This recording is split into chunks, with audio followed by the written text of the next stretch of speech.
Un privilegio para mí saludarles en la oportunidad de presentar mi aporte al estudio de la lección de escuela sabática de esta semana. Agradezco a Dios por su compañía, su bendición y su dirección hasta esta hora, y estoy seguro que en la experiencia de cada uno de ustedes, Dios también ha sido bueno en medio de toda esta circunstancia difícil, en medio de toda esta circunstancia angustiante.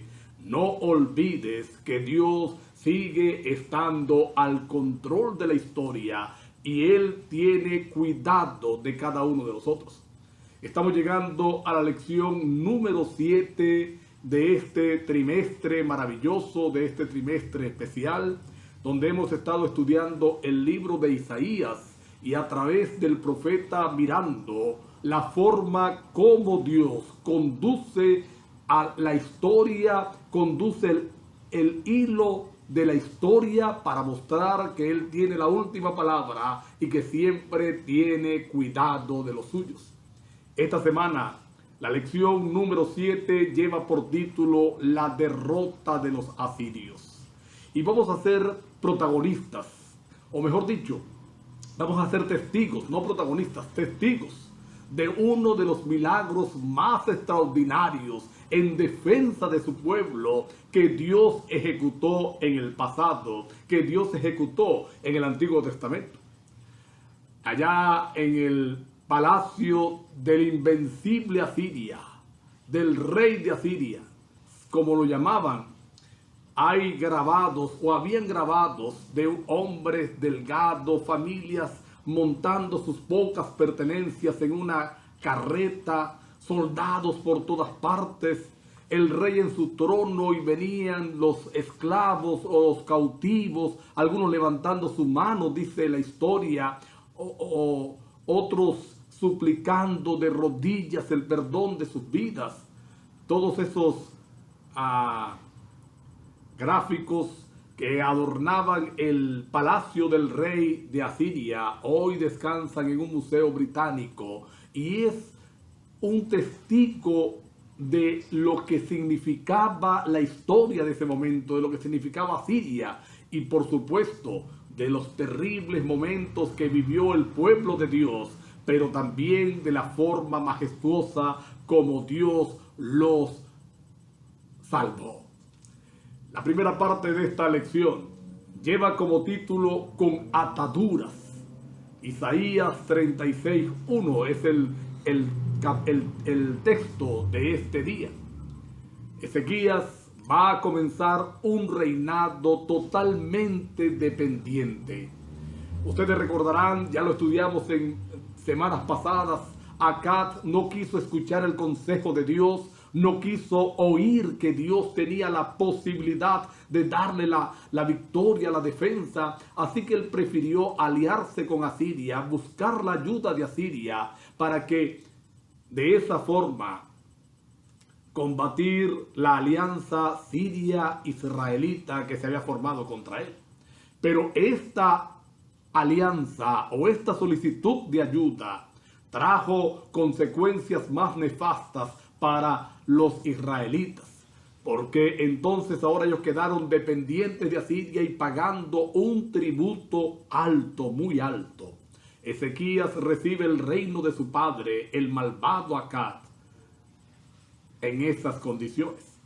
Ahora, en esos días muere el rey Sargón II, que era el rey de Asiria. Senaquerib, lo va a sustituir en el trono. Y hay cierta debilidad en el trono de Asiria en esa transición que Ezequías va a aprovechar para encabezar una revuelta contra Asiria e independizarse de los mismos. Sin embargo, la venganza siria viene, nos relata la lección, nos relata la Biblia, y él viene y va a sitiar las ciudades de Judá y va a sitiar las ciudades de Judá y las va a tomar, las va a hacer suyas, las va a recapturar. Cuando Ezequiel conoce que va a, o que Senecarit viene a atacar a Jerusalén, que Sennacherib viene con su ejército ahora a conquistar la capital, él va a hacer varios preparativos. Dice la Biblia que Ezequías reforzó las murallas que estaban en torno a la ciudad, reforzó el ejército, reforzó la entrada de agua a la ciudad, construyó acueductos que condujeran agua a la ciudad, preparándose para un sitio largo y tenebroso. Pero no solamente hubo una preparación militar, una preparación física, una preparación de las murallas, etcétera, etcétera, sino que Ezequías también se preparó y preparó al pueblo espiritualmente hablando. Y aquí tenemos la primera gran lección que tenemos que aprender. Las victorias se obtienen haciendo los preparativos, pero por encima de todas las cosas preparándonos espiritualmente, entregando nuestra vida a Dios, entregándole nuestras luchas al Señor. Nuestros enemigos, llámense enemigos físicos o enemigos espirituales, serán vencidos en la medida que hagamos esos preparativos. Ahora, pudiéramos preguntarnos en esta hora, ¿es falta de fe hacer preparativos? No, de ninguna manera. El mismo Jesús enseñó que es necesario ser precavido, que es necesario hacer preparativos, que es necesario estar haciendo planes para que las cosas salgan bien. Ustedes recuerdan que él usó una parábola diciendo: ¿quién que va a construir una torre no se sienta primero, saca cuentas, empieza a mirar, empieza a mirar las cuentas, y entonces si no le alcanza, no adelanta el proyecto, porque él dice: no vaya a ser que empieces a construir y después hagas el ridículo cuando la torre no pueda ser terminada. Así que aquellos que dicen: no hay que hacer preparativos, Dios va a dirigir, no importa, pidámosle a Dios sabiduría y salgamos, porque Dios va a hacer todo, están cometiendo un error, y eso no es fe, eso se llama presunción, y la presunción, como es la falsificación de la fe, es un pecado. Hay que ahorrar para tiempos difíciles. Aquellos que dicen: no, gastemos todo, total, Dios va a proveer más adelante, están cometiendo un error fatal. La preparación no combate la fe. Una segunda sección de esta semana titulada propaganda.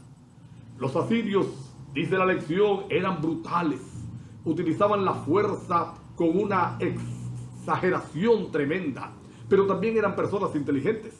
Así que con Jerusalén ellos van a utilizar una estrategia diferente. ¿Para qué gastar recursos? ¿Para qué gastar hombres? Para hacer una guerra, para conquistar una ciudad, sitiarla, si la podemos conquistar fácilmente. Dice la escritura que Sennacherib envió a su Rabsacés. ¿Y quién era un Rabsacés?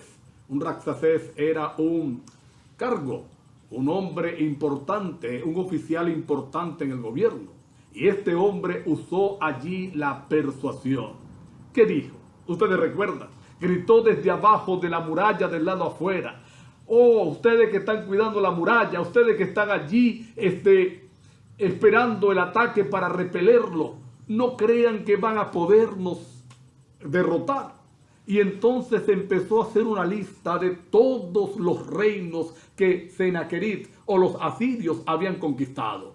Empezó a hacer una lista de todas las ciudades que habían sido tomadas para sí. Es más, hasta las mismas ciudades del pueblo de Judá, del país del Señor, ya habían sido tomadas. Así que él le dice: no dejen que Ezequías los engañe. No dejen que su Dios, no crean que su Dios lo va a salvar, porque Ezequías ha hecho algo terrible, dice el Rabsacés. Ha destruido los lugares altos. Ustedes recuerdan que Las reformas de Ezequías incluyeron eliminar todos aquellos lugares altos que los judíos usaban para adorar a sus ídolos, en esa mezcla de adoración a Dios y a ídolos. Él lo utiliza como una forma de traer angustia al corazón de los judíos y resulta que realmente esto lo logró. La tercera sección se titula Conmocionado pero no desamparado. La oratoria del Rabsacés surtió efectos en el pueblo, en los que estaban en la muralla, en los que estaban en el ejército y hasta en el mismo rey Ezequías.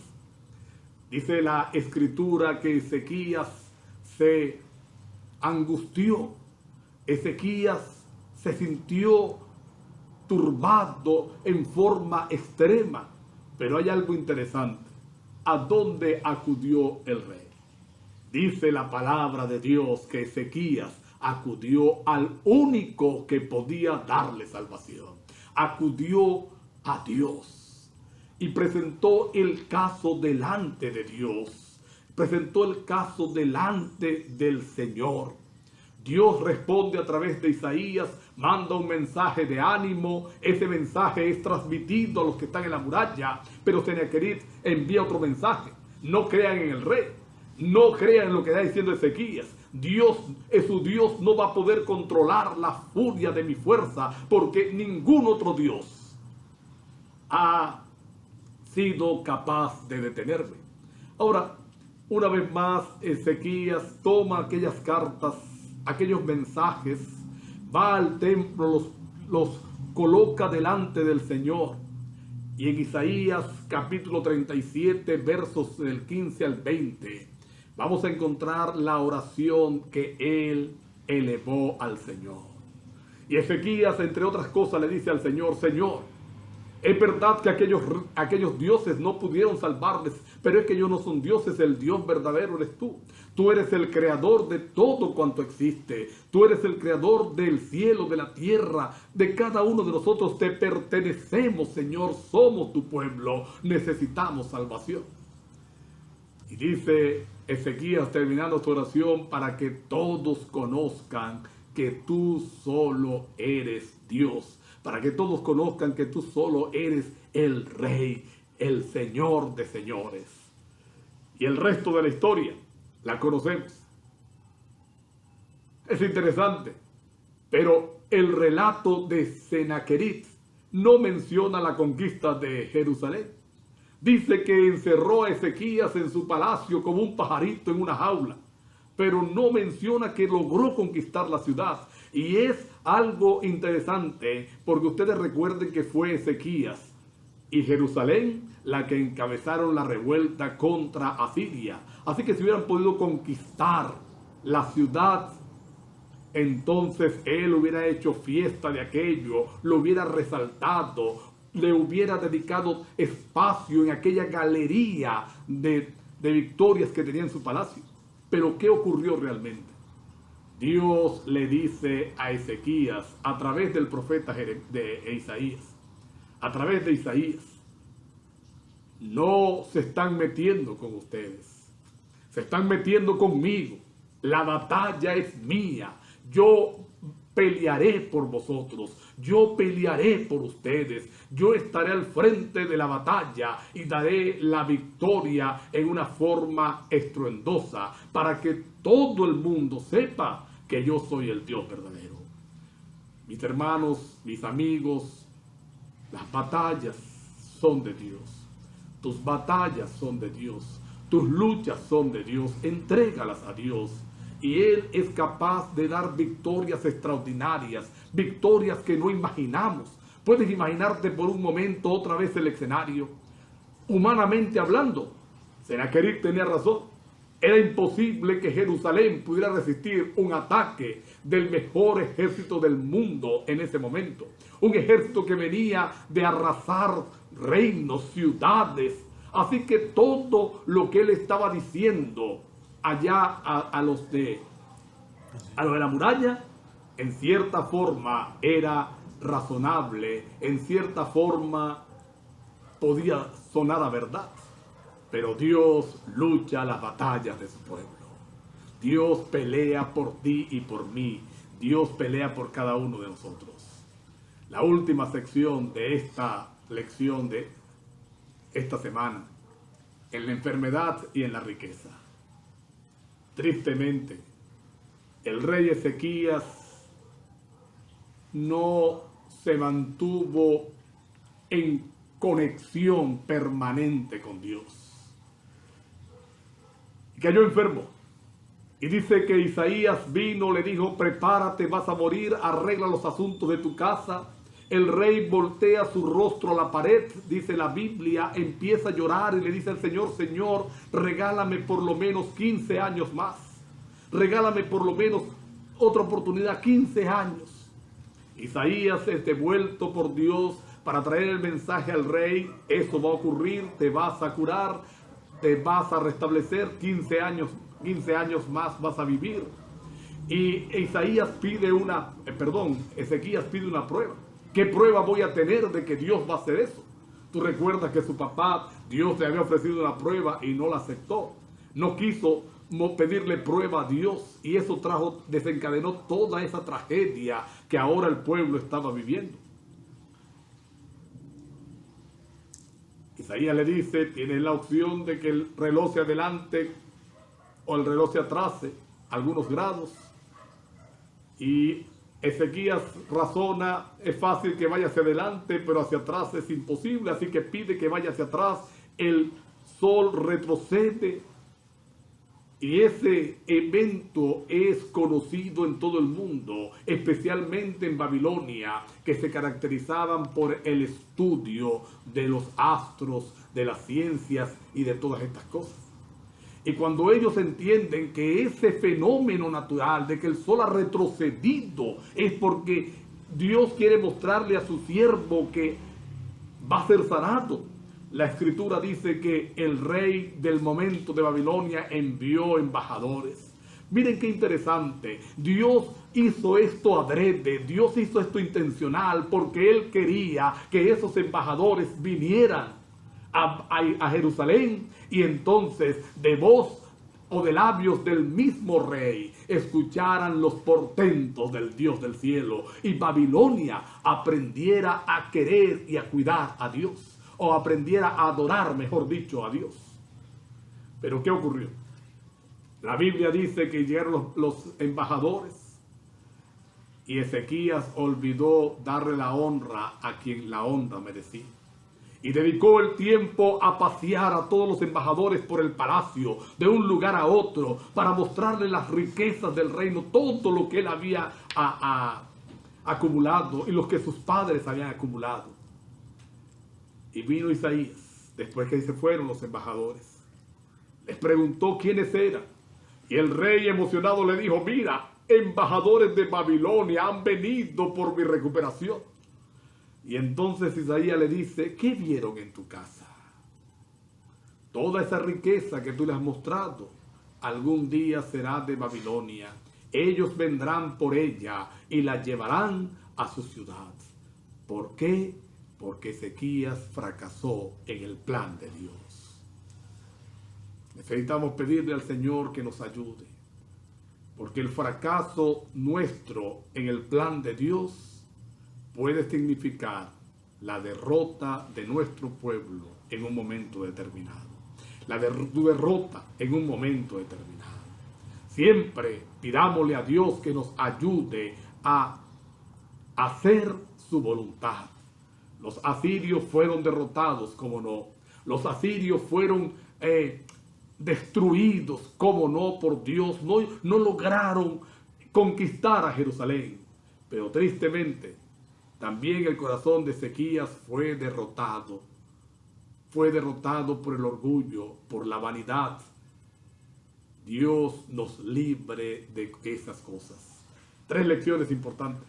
Primera lección: Dios está al control. Segunda lección: Dios pelea tus batallas. Tercera lección: pidámosle a Dios que nos ayude a hacer siempre su voluntad. Dios te bendiga, Dios te acompañe, y oro siempre por ti.